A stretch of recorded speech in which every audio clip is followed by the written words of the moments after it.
अस्सलाम वालेकुम गाइस, मुझे उम्मीद है कि आप सब खैरियत से होंगे। आज हम आपको बताएंगे कि हमने आज क्या करना है। आज मेरा दिल कर रहा था कि मैं आज चावल पकाऊं, तो मैंने आज कुकिंग का काम शुरू किया है, जिसकी वजह से आज मैं चावल पकाऊंगा। आप देखेंगे तो आप देखेंगे। सबसे पहले मैं ये देखें, ये प्याज काटने लगा हूँ। इतने मुश्किल होते हैं प्याज काटने, आंखों से पानी आना शुरू हो जाता है। तो भैया आप नीचे करें, कैमरामैन को मैं दिखाऊंगा प्याज कैसे काटने हैं, किस तरीके से काटने हैं। ये देखें, पहले तो इसे छीलना है इस तरीके से। जब ये छील लेंगे तो आंखों से पानी बहुत आता है। लड़कियां पता नहीं है कैसे काम कर लेती हैं ऐसे, लेकिन मैं तो पहली बार करने लगा हूँ। चलो बिस्मिल्लाह शुरू करते हैं। ये देखें, अब इनके हम करेंगे छोटे छोटे टुकड़े। ये देखना, ये ऐसे ऐसे छोटे छोटे टुकड़े करेंगे ना, छोटे छोटे छोटे तरीकों से काटेंगे। तो इससे ना पता क्या होगा, इससे ये होगा कि जब हम इन्हें भूनेंगे ना तो ये जल्दी भून हो जाएंगे। ठीक है ना। तो हम पहले प्याज काटेंगे। चलो ठीक है, अब मैं प्याज काट रहा हूँ। तो प्याज काटने के बाद मैं आपको पिक दिखाता हूँ, वीडियो दिखाता हूँ प्याज कैसे काटते हैं। ठीक है, उतनी देर तक आप मेरा इंतज़ार करिएगा। अच्छा गाइस, मैंने ना प्याज काट ली हैं, लेकिन मेरी आंखों से इतने आंसू आए हैं क्या बताऊँ। इतने आंखों में मेरे ये इसका जो रस है वो चुभा है, क्या बताऊँ मैं आपको। लेकिन लड़कियों की हिम्मत है भाई, वो ऐसे ऐसे बना लेती हैं, प्याज काट लेती हैं। मैंने पहली बार किया, मेरे आंखों में इतने पानी आया है। अच्छा गाइस, ये देखिए, ये प्याज मैंने पूरे काट लिए हैं। तो अब मैं इसके आलू काटूंगा। तो आलू काटने के बाद फिर मैं आपको बताऊंगा कि आगे क्या करना है। ठीक है। अच्छा, अब मैं ना ये प्याज मैंने काट लिए थे, अब मैं ये आलू काटने लगा हूँ। तो लेकिन आलू काटना बहुत आसान है। आलू के फ़ायदा ही बहुत है। मुझे आलू बहुत पसंद है क्योंकि इससे चिप्स भी बनती है और बहुत कुछ बनता है, ये मुझे इसलिए बहुत पसंद है। तो अब मैं आलू काटूंगा। आलू काटने के बाद फिर मैं टमाटर वगैरह मिर्चें वगैरह काटूंगा। मिर्चें काटने के बाद फिर हम अब शुरू करेंगे चावल बनाने। ठीक है। तो अब ये देखें, मैंने एक आलू तो बातों बातों में काट लिया है। अब मैं दूसरा आलू काटूंगा। मतलब कि ऐसे काम नहीं होता, बातें करते रहे ना तो इतना काम नहीं होता जल्दी। तो ऐसे छुरी भी अपने हाथ पे लग सकती है। तो मैं अब आपको ना अगली वीडियो में दिखाता हूँ कि आलू मैंने काट लिए। अब आगे क्या करने लगा हूँ। ठीक। अच्छा गाइस, अब मैं चमचा फड़ लिया वा।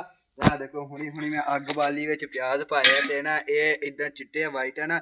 ਜਦੋਂ ਇਹ ਬਰਾਊਨ ਹੋਣ ਲੱਗ ਪਏ ਨਾ ਤੇ ਫਿਰ ਤੁਹਾਨੂੰ ਅਸੀਂ ਦਿਖਾਵਾਂਗੇ। ਤੇ ਅੱਖਾਂ 'ਚ ਧੂਆਂ ਮੇਰੇ ਪੈਣ ਲੱਗ ਪਿਆ, ਅੱਖਾਂ 'ਚ ਪਾਣੀ ਬਾਹਰ ਆ ਗਿਆ। ਸਾਰਾ ਸਮਾਨ ਸਾਡਾ ਇੱਥੇ ਰੈਡੀ ਪਿਆ। ਠੀਕ ਹੈ ਨਾ। ਤੇ ਹੁਣ ਅਸੀਂ ਇਹਨੂੰ ਇਹਦੇ ਵੱਲ ਤਵੱਜਾ ਦਿੰਦੇ ਹਾਂ। ਤੇ ਵੀਡੀਓ ਵੱਲ ਤਵੱਜਾ ਦਿੱਤੀ ਨਾ ਤੇ ਸਾਡੇ ਪਿਆਜ਼ ਵਗੈਰਾ ਸੜ ਸਕਦੇ ਆ। ਤੇ ਤੁਹਾਨੂੰ ਅਸੀਂ ਬਣਾਉਣ ਹੁੰਦੇ ਦਿਖਾਉਂਦੇ ਆ ਤੇ ਅੱਗੇ ਵੀ ਦਿਖਾਉਂਦੇ ਕਿ ਅੱਗੇ ਕਿੱਦਾਂ ਬਣਾਈ ਦੀ, ਕੁਕਿੰਗ ਕਿੱਦਾਂ ਕਰੀ ਦੀ। ਠੀਕ ਆ।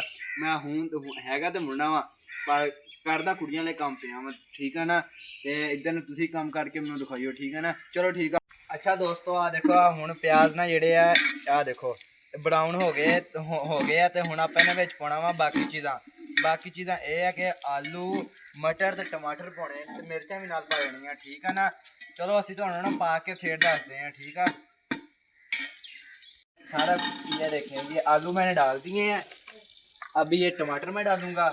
ये देखें, ये टमाटर भी डाल दिए हैं। अभी ये मटर डालेंगे। ठीक है, ये मटर भी डाल दिए। अब इसे अच्छी तरीके से हिलाएंगे।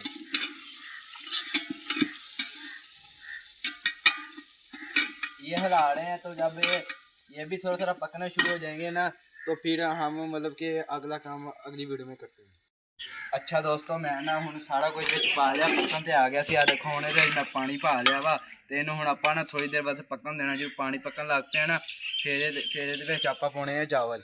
ਤੇ ਇਦਾਂ ਦੇ ਕੰਮ ਕੁੜੀਆਂ ਕਰਦੇ ਹੁੰਦੀਆਂ, ਲੇਕਿਨ ਮੇਰੀ ਅੱਖਾਂ 'ਚ ਮੈਂ ਜ਼ਲੀਲ ਬਹੁਤ ਹੁੰਦਾ ਪਿਆ। ਚਾਵਲ ਕੁਕਿੰਗ ਕਰਦਾ ਪਿਆ ਵਾ, ਅੱਜ ਤੋਂ ਬਾਅਦ ਮੈਂ ਕੁਕਿੰਗ ਨਹੀਂ ਕਰਨੀ। ਠੀਕ ਹੈ ਨਾ। ਤੇ ਆ ਹੁਣ ਬਸ ਜਦੋਂ ਪਾਣੀ ਪੱਕਣਾ ਸ਼ੁਰੂ ਹੋ ਜਾਊਗਾ ਨਾ ਤੇ ਫਿਰ ਆਪਾਂ ਦਿਖਾਵਾਂਗੇ ਤੁਹਾਨੂੰ ਚਾਵਲ ਪਾਉਂਦੇ ਤੇ ਅਗਲੇ ਨੈਕਸਟ ਕਲਿੱਪ ਦੇ ਵਿੱਚ। ਤੇ ਇੰਨੇ ਮਜ਼ੇਦਾਰ ਚਾਵਲ ਪੱਕਣਗੇ ਨਾ, ਤੁਹਾਨੂੰ ਮੈਂ ਖਾ ਕੇ और बच्चों भी चेक करा के तुम दसूँगा किदा ने चौल पके। ठीक है। अच्छा गाइस, आना हूँ चावल जेडे वो पाउन लगे हैं, क्योंकि वो पानी उधर देखो और बुबले मारने शुरू करते हैं, मतलब कि पानी डिज गया वा। तो हूँ असी चावल पावे ऐसा ऐसा। ठीक है, जो बाहर ना डिगन। ठीक है ना। फिर ये पकणगे ना थोड़ी देर वास्ते रखना आप दम से। जो दम से रखा ना उस तो बाद पकने आ। तो जो पकणगे फिर आप देना दम दे के फिर आप खावे। तो आप नैक्सट क्लिप्स मिलते हैं। अच्छा गाइस, आ देखो, हुण असीं इन्हां नूं रखण लगे हैं दम ते रखांगे तो फिर सही तरह पकणगे। ठीक है ना। शहर वाले पता नहीं की रखते होंगे आ, ਅਸੀਂ ਤਾਂ ਚਿਮਟਾ ਫੂਕ ਨਹੀਂ ਰੱਖ ਕੇ ਗੁਜ਼ਾਰਾ ਕਰ ਲੈਂਦੇ ਹੁੰਦੇ ਆ। ਅਗਰ ਚਾਹੀਏ ਤਾਂ ਅਸੀਂ ਫਟੀਆਂ ਵੀ ਰੱਖ ਲੈਂਦੇ ਹੁੰਦੇ ਆ। ਦੇਖੋ ਆ ਲੋ, ਇਹਨੂੰ ਹੁਣ ਆਪਾਂ ਪੇ ਰਹਿਣ ਦੇਣਾ 10-15 ਮਿੰਟ ਦੀ ਦਮ ਤੇ, ਫਿਰ ਆਪਾਂ ਪੱਕਣਗੇ ਚਾਵਲ, ਫਿਰ ਆਪਾਂ ਖਾਵਾਂਗੇ ਮਜ਼ੇਦਾਰ ਤੇ ਲਜ਼ੀਜ਼।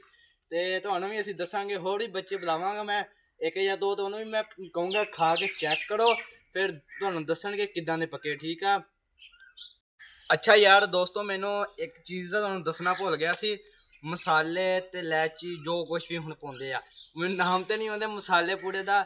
ਦਾਲਚੀਨੀ ਮਸਾਲਾ ਪੂੜਾ ਹੁੰਦਾ ਜਿਹੜਾ, ਉਹ ਵੀ ਮੈਂ ਪਾ ਦਿੱਤਾ ਸੀ, ਲੇਕਿਨ ਉਹ ਮੈਨੂੰ ਜ਼ੇਨ ਚੋਂ ਨਿਕਲ ਗਿਆ ਸੀਗਾ। ਉਹ ਵੀ ਤੁਹਾਨੂੰ ਦੱਸਣਾ ਮੈਂ ਚਾਵਲਾਂ ਦੇ ਵਿੱਚ ਪਾਏ ਆ, ਪਾਉਂਦੇ ਤੁਹਾਨੂੰ ਵੀਡੀਓ ਦਿਖਾਉਣੀ ਸੀ, ਲੇਕਿਨ ਉਹ ਮੈਂ ਪਾ ਦਿੱਤੇ ਆ। ਤੇ ਤੁਸੀਂ ਇਹ ਨਾ ਕਹੀਓ ਕਿ ਇਸ ਬੰਦੇ ਨੇ, ਇਸ ਕੁੜੀ ਨੇ, ਮਤਲਬ ਕਿ ਹੁਣ ਮੈਂ ਚੁੰਨੀ ਤਾਂ ਨਹੀਂ ਲਈ, ਤੁਹਾਨੂੰ ਕਿੱਦਾਂ ਦੱਸਾਂ, ਵਿੱਚ ਉਹ ਚੀਜ਼ਾਂ ਨਹੀਂ ਪਈਆਂ ਜਿਹੜੀਆਂ ਅਸਲ ਪਾਉਣ ਵਾਲੀਆਂ ਸੀ, ਤੇ ਇਹਨੇ ਵੀਡੀਓ ਦਿਖਾਈ ਮੈਂ, ਲੇਕਿਨ ਉਹ ਸਾਰਾ ਕੁਝ ਪਾਇਆ ਵਾ। ਠੀਕ ਆ ਨਾ। ਅੱਛਾ ਗਾਈਜ਼, ਮੈਨੂੰ ਉਮੀਦ ਹੈ ਕਿ ਚਾਵਲ ਪੱਕ ਗਏ ਹੋਣਗੇ, ਤੇ ਹੁਣ ਆਪਾਂ ਨੂੰ ਲਾ ਕੇ ਰੱਖਦੇ ਆ ਥੋੜੀ ਸਾਈਡ ਤੇ ਇਹਨੂੰ ਰੱਖਦੇ ਆ ਇਹ ਜਗ੍ਹਾ ਤੇ। ਠੀਕ ਆ ਨਾ। ਚਲੋ ਭਾਈ, ਇਹ ਬਿਸਮਿਲ੍ਲਾਹਿਰਰਹਿਮਾਨਿਰਰਹੀਮ। ਮੈਨੂੰ ਲੱਗਦੇ ਪਏ ਨੇ ਜਿੱਦਾਂ ਬਹੁਤ ਲਜ਼ੀਜ਼ ਬਣੇ ਨੇ। ਠੀਕ ਆ ਨਾ। ਚਲੋ ਗਾਈਜ਼, ਇਹਨੂੰ ਹੁਣ ਲਾ ਕੇ ਆਪਾਂ ਰੱਖੀਏ ਸਾਈਡ ਤੇ, ਫਿਰ ਚਮਚਾ ਫੜਾਂਗੇ, ਫਿਰ ਇਹਨੂੰ ਹਿਲਾਵਾਂਗੇ, ਫਿਰ ਆਪਣੇ ਦੋਸਤ ਘਰ ਵੀ ਦੇ ਕੇ ਜਾਵਾਂਗੇ ਨਾਲੇ। ਬਿਸਮਿਲ੍ਲਾਹਿਰਰਹਿਮਾਨਿਰਰਹੀਮ। ਲੱਗਦੇ ਪਏ ਬਹੁਤ ਲਜ਼ੀਜ਼ ਬਣੇ, ਖੁਸ਼ਬੂ ਮੈਨੂੰ ਬਹੁਤ ਟੈਟ ਆ ਰਹੀ ਆ। ਤੇ ਇਹਨੂੰ ਫਿਰ ਆਪਾਂ ਆਪਣੇ ਦੋਸਤਾਂ ਘਰ ਦੇਵਾਂਗੇ, ਫਿਰ ਆਪਣੇ 2-3 ਮੁੰਡਿਆਂ ਨੂੰ ਚੈੱਕ ਵੀ ਕਰਾਵਾਂਗੇ, ਉਹ ਵੀ ਦੱਸਣਗੇ ਕਿੱਦਾਂ ਦੇ ਬਣੇ ਆ। ਠੀਕ ਆ ਨਾ। ਦੇਖੋ ਚੈੱਕ ਕਰੋ, ਚੈੱਕ ਕਰੋ, ਚੈੱਕ ਇੰਨੇ ਸੋਹਣੇ ਬਣੇ ਨੇ। ਪਹਿਲੇ ਮੈਂ ਆਪਣੇ ਘਰ ਚੈੱਕ ਕਰਾਊਂਗਾ, ਇੱਕ ਮੁੰਡੇ ਨੂੰ ਬੁਲਾ ਕੇ, ਕਜ਼ਨ ਆਪਣੇ ਨੂੰ, ਉਹਨੂੰ ਨਹੀਂ ਇਸ ਗੱਲ ਦਾ ਪਤਾ ਹੈਗਾ ਕਿ ਮੈਂ ਚਾਵਲ ਪਕਾ ਰਿਹਾ ਜਾਂ ਨਹੀਂ ਪਕਾ ਰਿਹਾ। ਫਿਰ ਆਪਣੇ ਦੋਸਤ ਘਰ ਲੈ ਕੇ ਜਾਊਂਗਾ, ਉਹਨੂੰ ਮੈਂ ਕਹੂੰਗਾ ਯਾਰ ਤੂੰ ਚੈੱਕ ਕਰਕੇ ਦੱਸ ਕੇ ਕਿੱਦਾਂ ਦੇ ਪੱਕੇ, ਕਿੱਦਾਂ ਦੇ ਨਹੀਂ, ਲਜ਼ੀਜ਼ ਪੱਕੇ ਜਾਂ ਨਹੀਂ ਪੱਕੇ।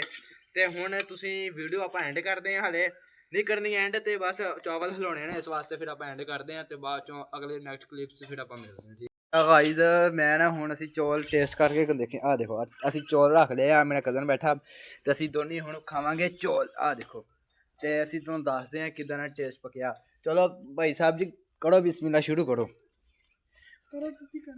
चलो मैं भी काट लेना। बिस्मिल्लाहिर्रहमानिर्रहीम। इतने अच्छे पके हैं क्या बताऊँ आपको, बहुत प्यारे पके हुए हैं। ठीक है ना। ये देखें, ये देखें, ये भी क्या हार्ड है। पहले अब मैं खाता हूँ, ये देखें। बिस्मिल्लाहिर्रहमानिर्रहीम। भाईजान कैसे पके हैं चावल? मैंने अपने हाथों से पकाए हैं। कह रहे अभी मैं चेक करके बताता हूँ। नहीं ये नहीं बहुत अच्छे हैं वाकई, दिल से कह रहे हो ना, इतने अच्छे हैं भाईजान। तो मैं ना ऐसा करता हूँ, ये भाईजान भी कह रहे हैं कि बहुत अच्छे चावल पके हैं, तो मैं ना अब एक प्लेट अपने यार दोस्त के पास लेकर जाता हूँ, वो मेरा सबसे बेस्ट फ्रेंड है। तो मैं उससे कहूँगा यार भाईजान आप भी चेक कर बताओ कि कैसे पके हैं, मतलब कि अच्छे पके हैं या नहीं पके। ठीक है। तो मैं अब उधर उसके पास लेकर जाते हैं चावल। ठीक है। तो वहाँ जाकर आपको वीडियो दिखाते हैं। अच्छा गाइज, मैं ना अपने दोस्त घर लै गया चावल, तो उन्हें शर्म बहुत आ रही सी। वो कहता सी मैं कैमरे के सामने नहीं होना, मैंने शर्म आ रही है। तो उन्हें चौल खाधे, उन्हें दसिया कि हाँ टेस्टी बहुत बने हैं, लेकिन वो कहता सी मैं कमेंट करके लाजमी दसूँगा तेनों कि चावल सही पके आ। तो असी इस वीडियो का एंड करते हैं इत्थे ही। तो तुसी साडी वीडियो अगर देखते पे हो तो सबसक्राइब लाजमी कर दो। अगर नहीं भी देखी, अगर पसंद नहीं भी आई तो भी लाइक और सबसक्राइब लाजमी करो। अगर पसंद आई होवे तां भी करो, क्योंकि अगर असी तुहानूं वीडियो साड़ी पसंद आउंदियां वा ते असी और तुहाडे जरिए असी और वीडियो बनावांगे, फिर असी उस जिहड़ियां असी वीडियो बनावांगे तुहाडे तक पहुंचणगियां। ते कमेंट लाइक और सबसक्राइब करना लाजमी ना भूलियो, तो लाजमी करना। ठीक है। चलो ठीक है, फिर अपना ख्याल रखियो, तो आप अगले नैक्सट वीडियो च मिलते हैं। खुदा हाफिज़।